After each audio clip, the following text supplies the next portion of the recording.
Hi, this is Kendall Boyson, professional life and recovery coach, and you're listening to Encouragementology, the practice of instilling hope. Hi there. Thanks for joining me. On this show, we're keeping both eyes wide open as we hit fear head on. That's right. We're standing up to fear, pushing it back, and delivering an ultimatum. Show your worth in our lives or get to packin. No longer will we let the stronghold of fear hold us back from who we are meant to be, what we're meant to do, and where we're meant to go. Fear has a middle name, acceptance, and that one has to go too. We aren't accepting that because this is the way it's always been. This is the way it always has to be.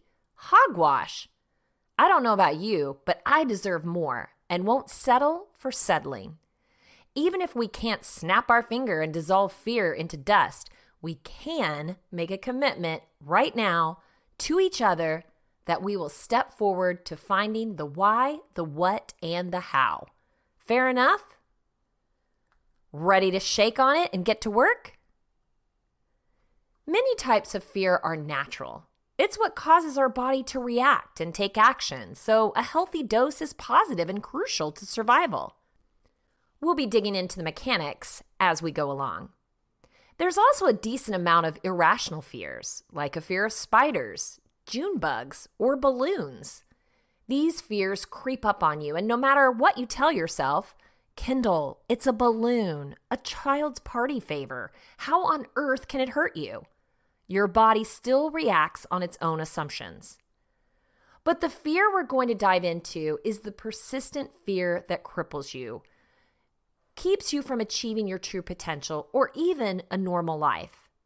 The one that smothers you in self-doubt, anxiety, and shame.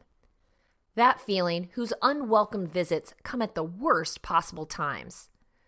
Are you feeling a spotlight pointed on you as you shake your head in agreeance? Well, no judgment here. In fact, nice to meet you. Fear, it's time for you to go. We can deliver on that threat only when we gain more knowledge on the subject. So, Arash Javan-Beckett and Linda Sabb tell us what happens in the brain when we feel fear, found at smithsonianmag.com. Fear may be as old as life on Earth. It's a fundamental, deeply wired reaction evolved over the history of biology to protect organisms against perceived threat in their integrity or existence. Fear may be as simple as a cringe of an antenna in a snail that is touched, or as complex as existential anxiety in a human. Whether we love or hate to experience fear, it's hard to deny that we certainly revere it, devoting an entire holiday to the celebration of fear.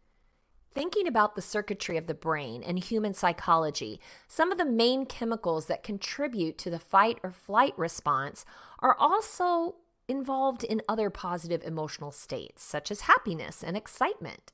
So, it makes sense that the high arousal state we experience during a scare may also be experienced in more positive light. But what makes the difference between getting a rush and feeling completely terrorized? These are psychiatrists who treat fear and study its neurobiology. Their studies and clinical interactions, as well as those of others, suggest that a major factor in how we experience fear has to do with the context. When our thinking brain gives feedback to our emotional brain, and we perceive ourselves as being in a safe space, we can then quickly shift the way we experience the high arousal state, going from one of fear to one of enjoyment or excitement. When you enter a haunted house during Halloween season, for example, anticipating a ghoul jumping out at you and knowing it isn't really a threat, you're able to quickly relabel that experience. In contrast, if you were walking in a dark alley at night and a stranger began chasing you, both your emotional and thinking areas of the brain would be in agreement that the situation is dangerous and it's time to flee. But how does your brain do this? The fear reaction starts in the brain and spreads through the body to make adjustments for the best defenses or flight action. The fear response starts in a region of the brain called the amygdala. This almond-shaped set of nuclei in the temporal lobe of the brain is dedicated to detecting the emotional salience of the stimuli, how much something stands out to us. For example, the amygdala activates whenever we see a human face with an emotion. This reaction is more pronounced with anger and fear. A threat stimulus such as the sight of a predator triggers a fear response in the amygdala, which activates areas involved in preparation for motor functions involved in fight or flight. It also triggers the release of stress hormones and the sympathetic nervous system. This leads to bodily changes that prepare us to be more efficient in a danger. The brain becomes hyperalert, pupils dilate, the bronchia dilate, and breathing accelerates. Heart rate and blood pressure rise. Blood flow and stream of glucose to the skeletal muscles increase. Organs not vital in survival, such as the gastrointestinal system, slow down. A part of the brain called the hippocampus is closely connected with the amygdala. The hippocampus and prefrontal cortex help the brain interpret the perceived threat. They're involved in a high-level processing of context, which helps a person know whether the perceived threat is real. For instance, seeing a lion in the wild can trigger a strong fear reaction, but the response to a view of the same lion at a zoo is much more curiosity and thinking that the lion is cute. This is because the hippocampus and the frontal cortex process contextual information, and inhibitory pathways dampen the amygdala fear response and its downstream results. Basically, our thinking circuitry of the brain reassures our emotional areas that we're in fact okay.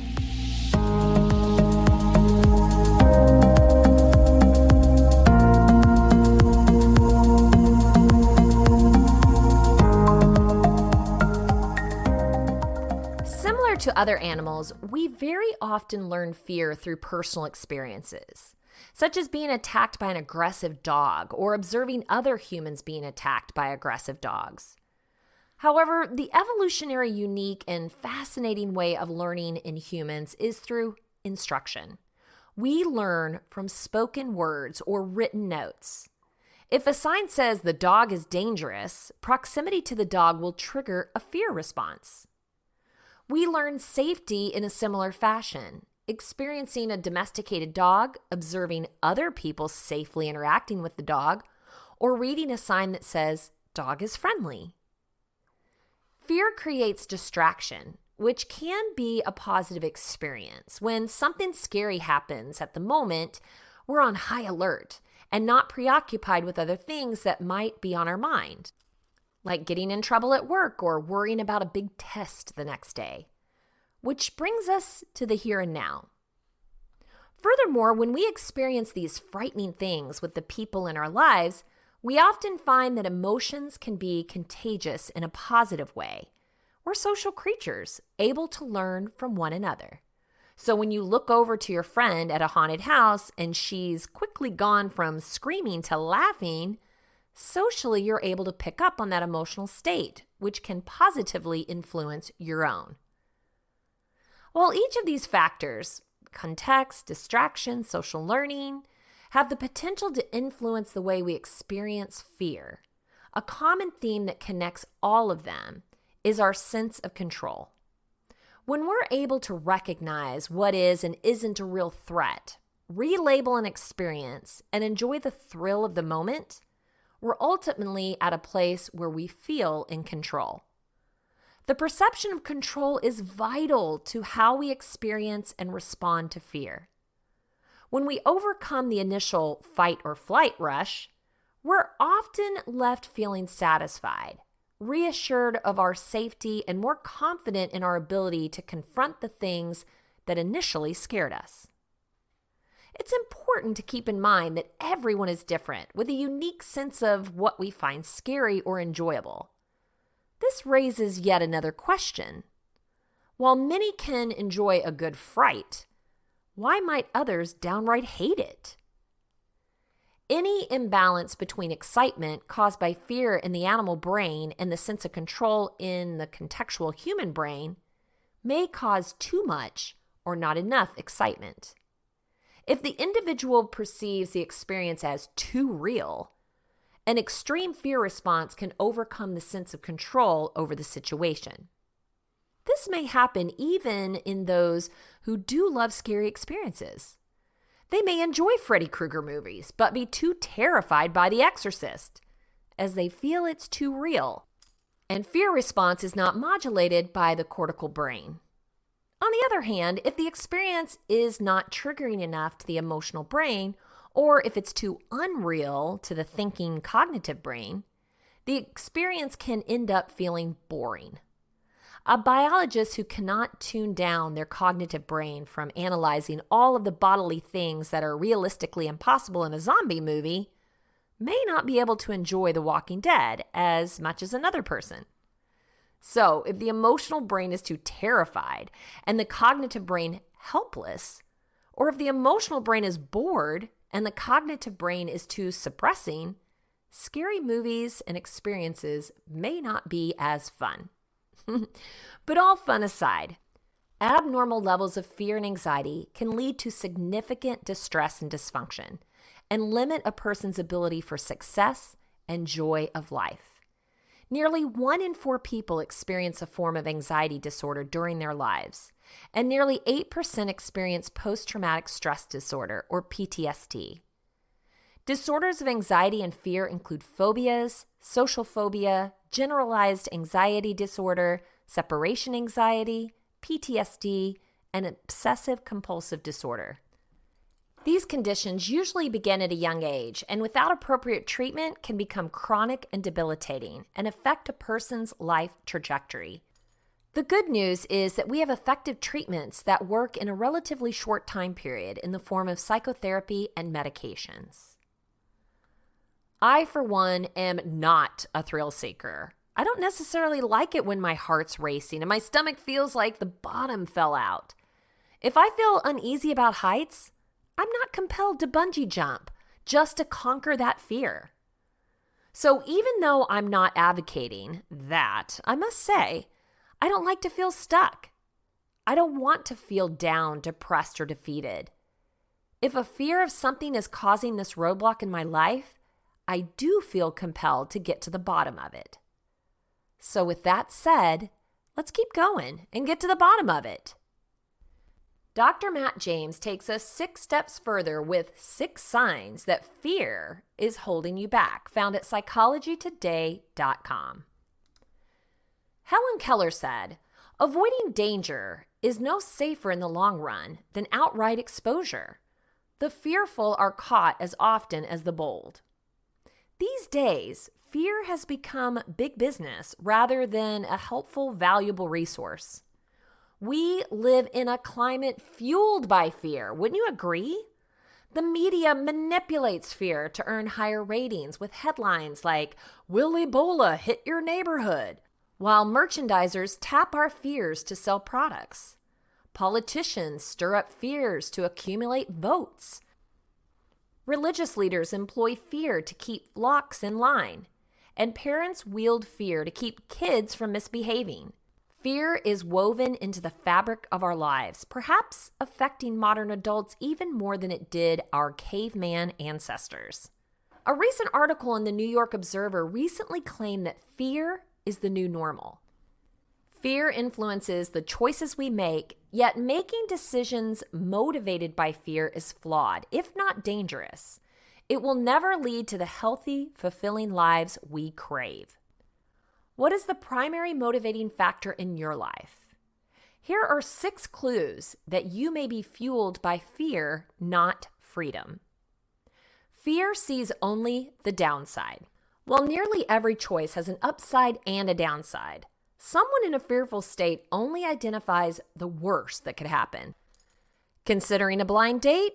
It might be awkward or boring. Have an opportunity for a new job? You might not be qualified because it's too difficult. Like the addictive gambler who sees only wealth and riches as he approaches the roulette wheel, fear sees only failure and pain. Fear doesn't let you stop to think it through. Fear tells you to react immediately. If a woolly mammoth were chasing an early human ancestor, this response could save a life. But today, when you're trying to decide whether to accept a lowball offer on your house or to have a particular medical procedure, stepping back to analyze the options is a good thing. Fear tells us to avoid anything new or unknown. Whereas fear used to appear only in a response to real threats of survival, now its alarm sounds whenever we stick our toe outside of our comfort zone. Fear prefers that we stay in a familiar, even if painful, situation, rather than step into the unknown. For example, fear could dictate that we stay in an abusive relationship or a dead-end job. Fear constricts rather than expands who we are. Fear tells us not to smile at strangers or speak our opinions too loudly. Instead of pushing our boundaries, fear encourages us to avoid any potential failure or rejection. For example, we should not write that book, ask for that date, or apply for that promotion. If it were up to fear, we would hide in bed instead of growing into what we could be.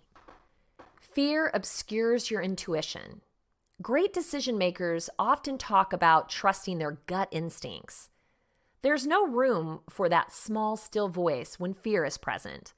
All you can hear are the spiraling thoughts coursing through your mind. When you're consumed with fear, gut instincts are hard, if not impossible, to recognize. Fear often keeps us from making any decision at all. A wise person once said, "Choose a path, or a path will be chosen for you." Fear is the root of some people's decidophobia, the fear of making decisions. While most individuals do not freeze in the face of any choice, fear keeps many second-guessing themselves into avoiding decisions whenever they can. Of course, no decision at all becomes a decision. If fear dictates your decisions, what can you do?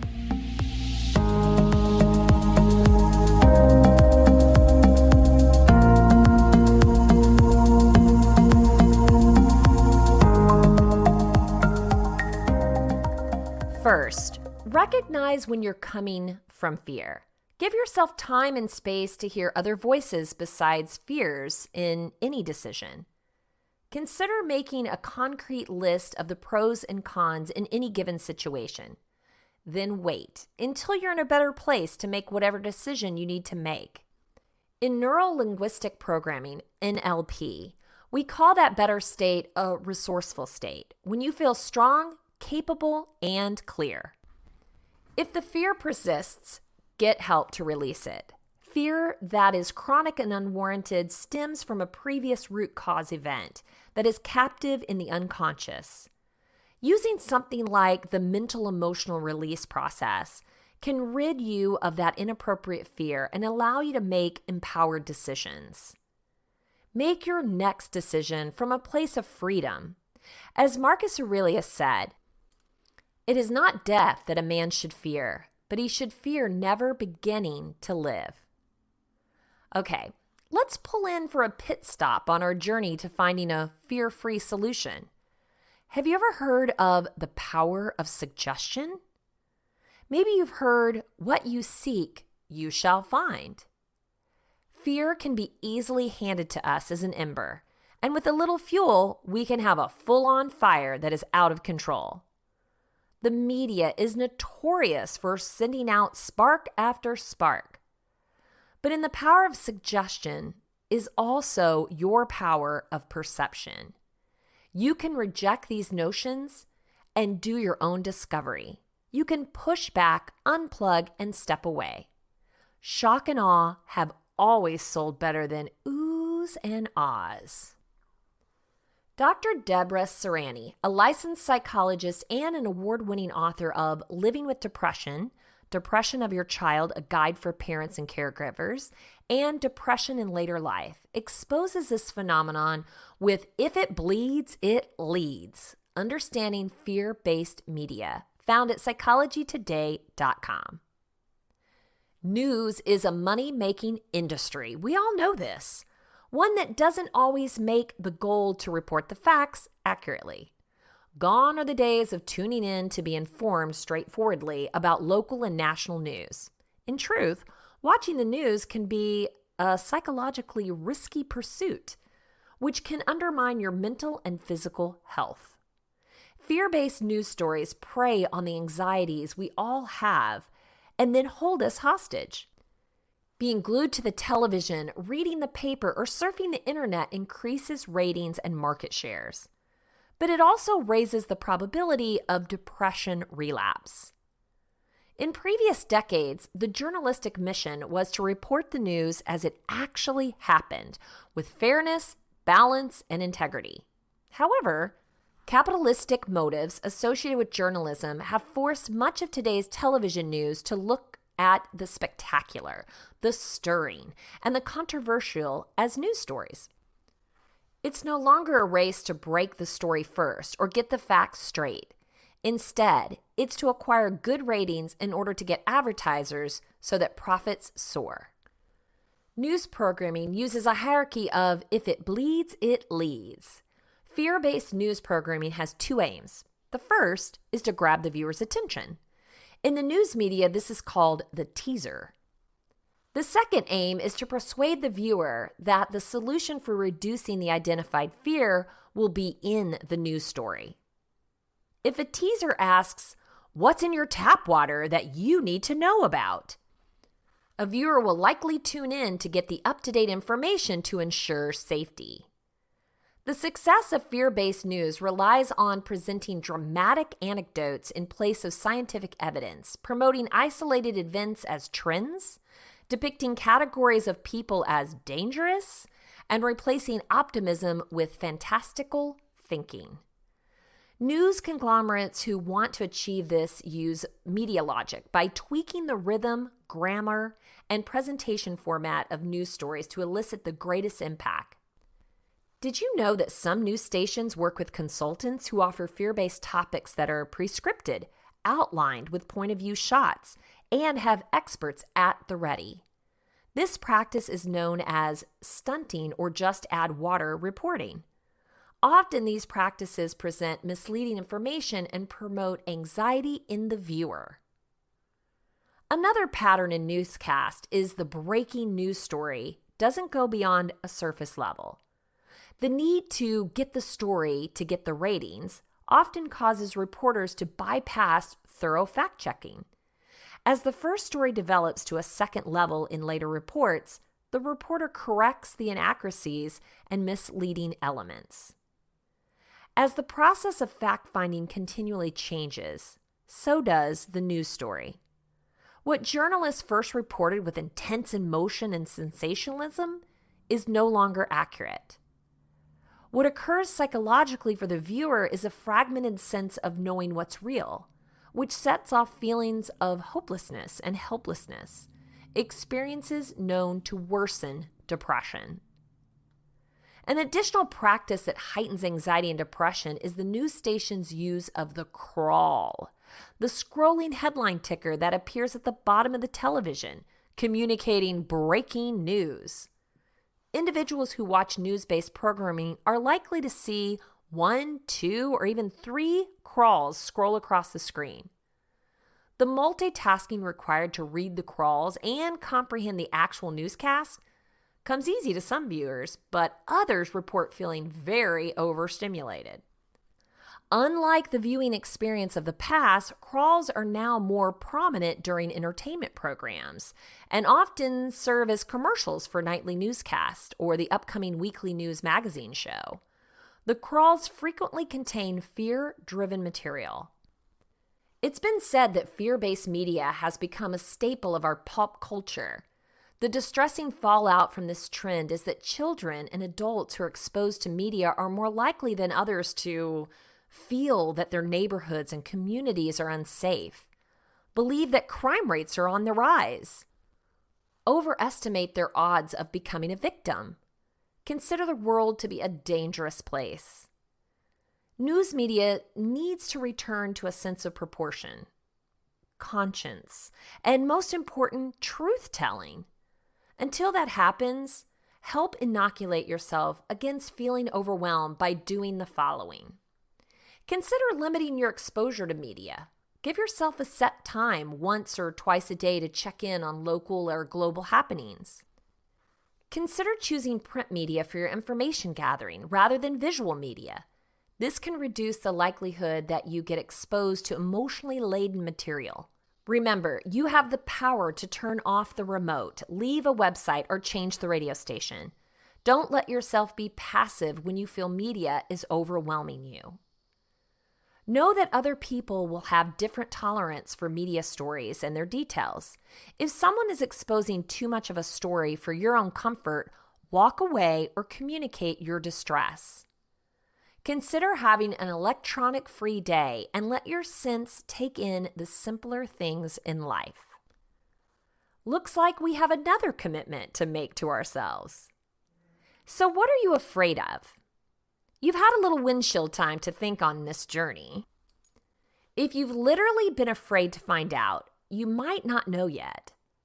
Oh, you get that panicky feeling that comes out of nowhere, but instead of trying to identify the root cause, you've been focusing on your reaction instead of finding out the why. Sounds reasonable, but no one gets anywhere without taking a step forward.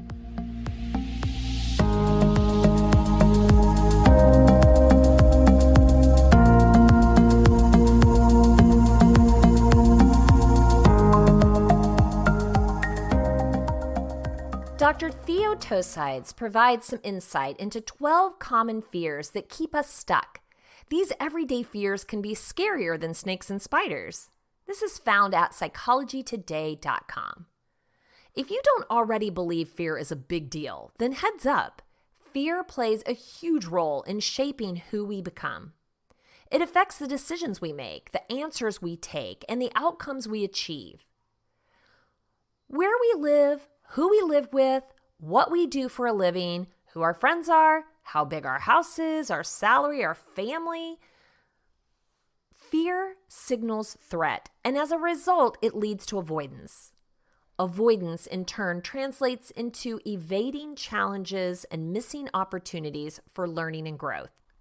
Eventually, it could lead to social isolation, professional stagnation, spiritual lethargy, and chronic dissatisfaction with life.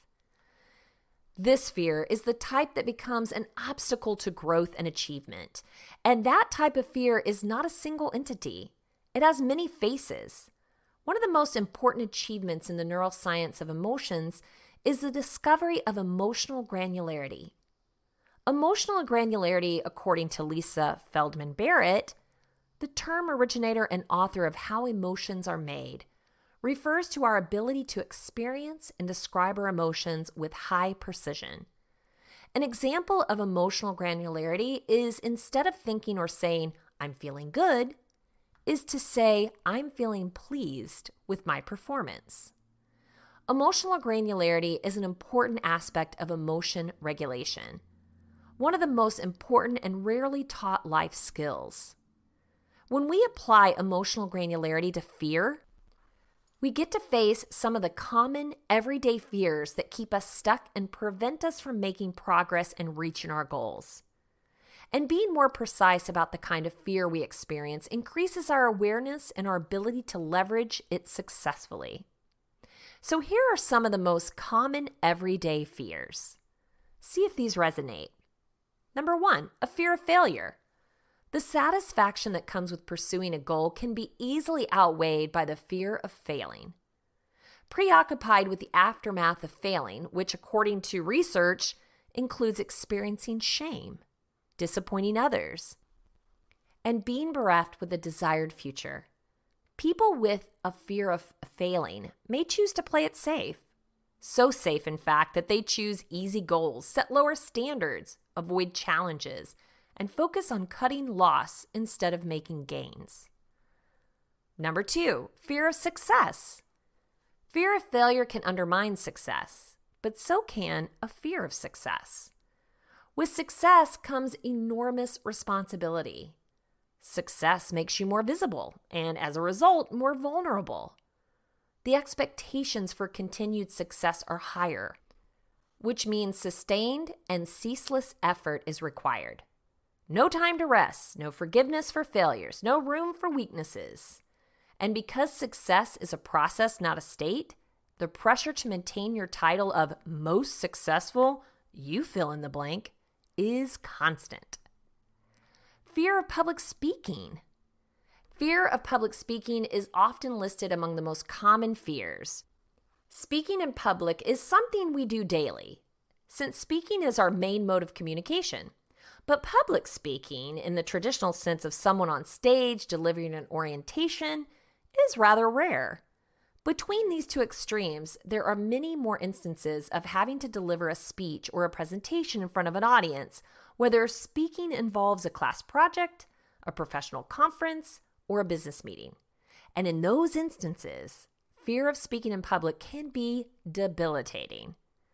Choosing the safety of public silence instead of conquering the fear of public speaking may translate into fewer opportunities to demonstrate our abilities, lower chances of promoting our ideas, and less likelihood of being seen as a leader.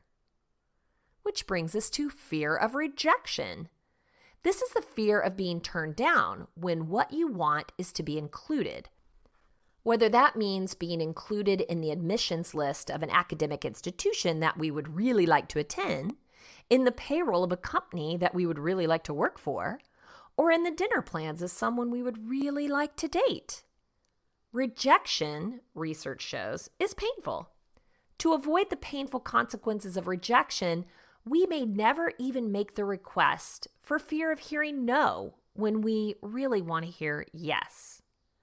Instead, we may resort to justification, rationalization, and procrastination. Needless to say, making ultra-safe choices can be a significant barrier to growth. Fear of making the wrong decision. This fear is the root of analysis paralysis.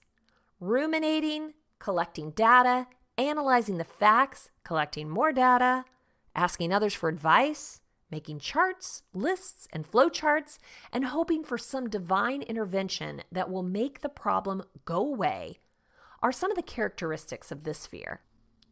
Eternal vacillating can have minimal consequences when the choice is what to pick on the menu at a restaurant, but can be daunting when more important life decisions have to be made.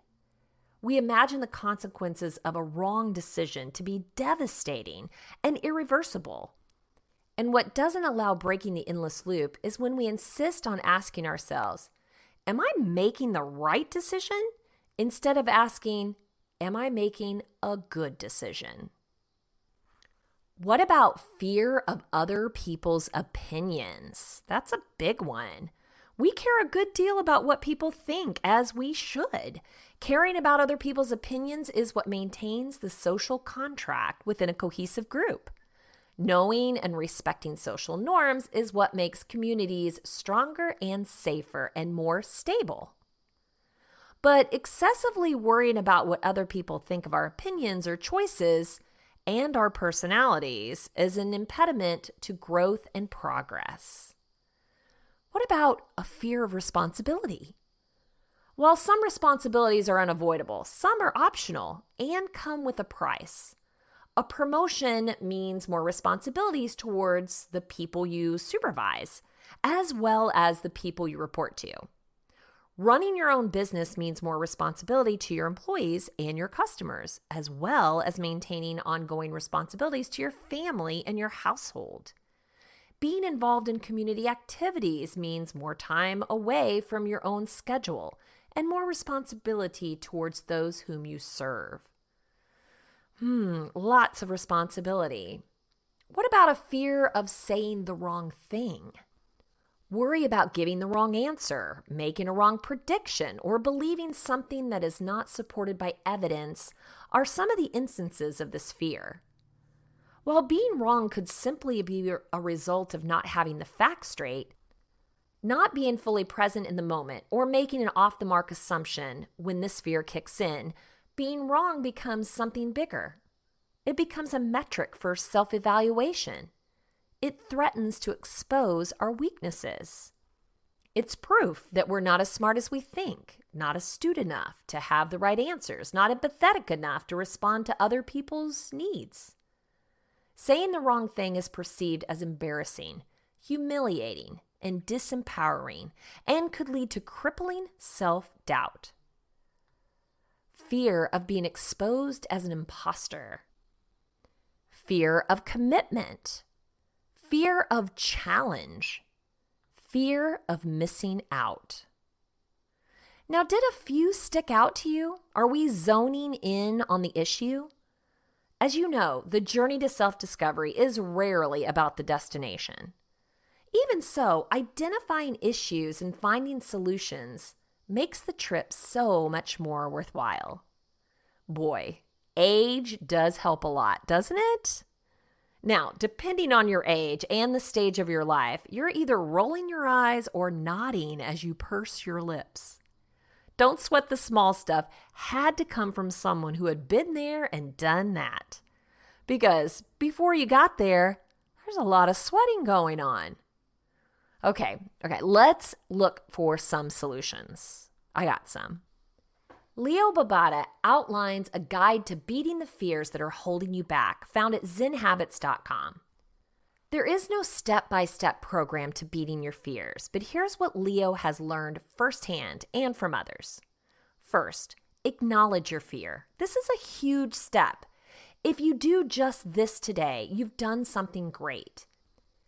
Many of us have these fears, but they are at the back of our minds, unnoticed, unacknowledged, as we try to ignore them and pretend they're not there. But they are there, and they affect us every day, all our lives, so acknowledge the fear. Write it down. What's your fear? Write it on a piece of paper. Writing it down not only acknowledges that you have it, bringing it out into the light, but it internalizes that fear.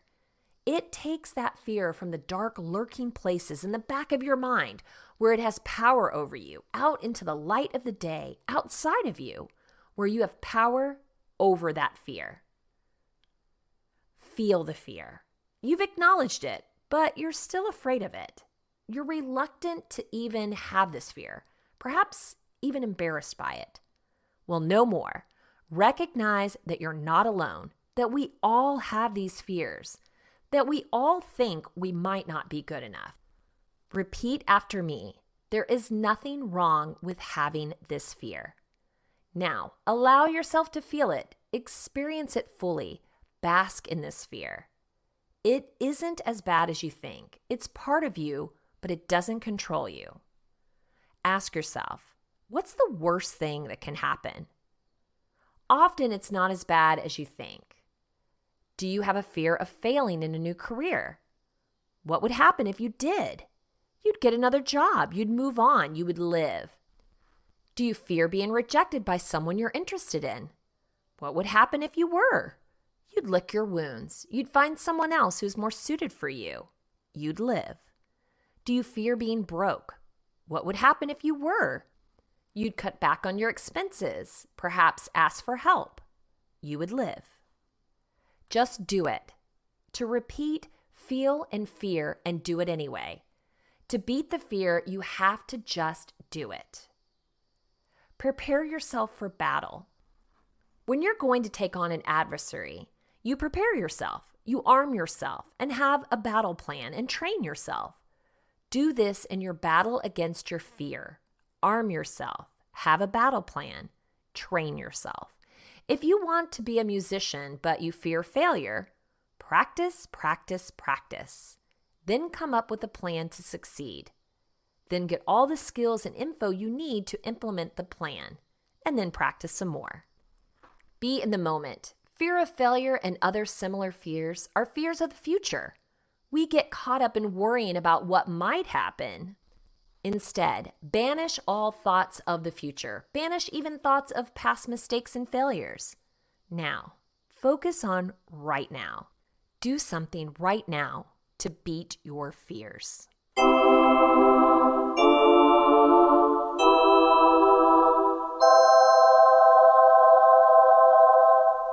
It's time to run through the key highlights. Number 1, When we're able to recognize what is and isn't a real threat, relabel an experience, and enjoy the thrill of that moment, we're ultimately at a place where we feel in control. Number 2, abnormal levels of fear and anxiety can lead to significant stress and dysfunction and limit a person's ability for success and joy of life.